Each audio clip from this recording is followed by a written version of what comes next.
let's just take a breath.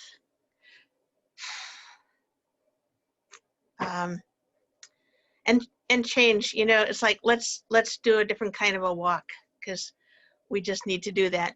So I've only recently, as some of you know, I've recently discovered the whole thing about recitations.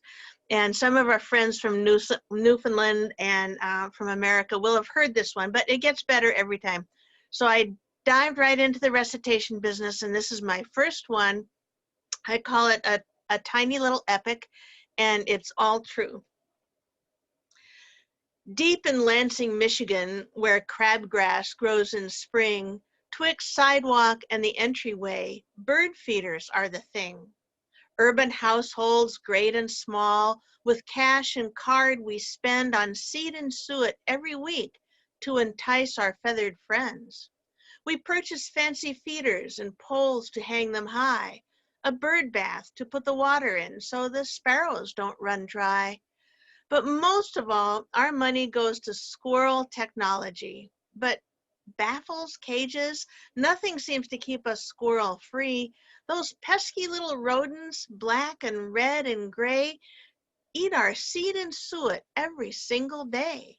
They steal the seed and swipe the suet to keep their families fed.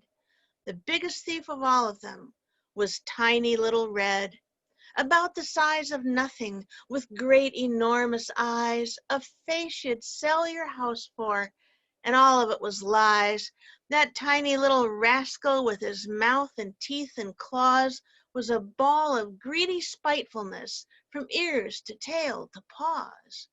The food was meant for him alone. He'd perch up on the pole and lunge at each intruder, king of all below. Gray squirrels twice his size, starlings waiting to be fed, woodpeckers with their stabby beaks all fled from little Red. Soon all the birds and squirrels were cowed, and tiny little Red looked for bigger challenges. Dogs and cats are next, he said. When next the dog was let outside, a noisy Red was there, called her names that drove her wild, teased her with a dare. But the dog could never reach the squirrel, no matter how she tried, for she was tethered to a line, tightly, safely tied. Red laughed and taunted, smug and proud, till Doggy slunk away. Cats tomorrow, that braggart crowed, for I have vanquished dogs today. Now a cat will catch and eat a bird if given half a chance, and a cat with skills will eat a few in that prey and predator dance. Underneath the bird bath, a mound of flowers grew, and like a kitty hunter's blind, it could hide a cat from view. Petunias all the flowers were, and Petunia was her name, gray and sleek with pointy claws, and birdies were her game. She'd creep inside the flower mound and crouch there calm and still, and wait until the birdies came, and then she'd make her kill. When tiny little Red appeared and drove the birds away, Petunia knew she'd get no more hunting in that day. She stood and stretched and flicked her tail, kibbles on her mind, and stepped out from her with her kitty paws from her kitty's hunter's blind. Aha, said Red. He leaped, he lunged, he jumped right at that cat. Foolish Red, arrogant Red, snapped up just like that.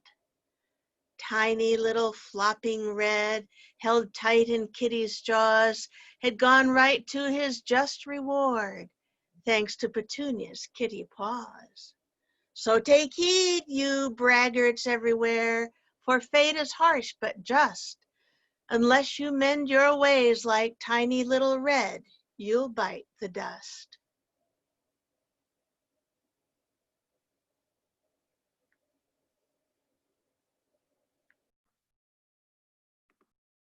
Thank you so much, Jennifer.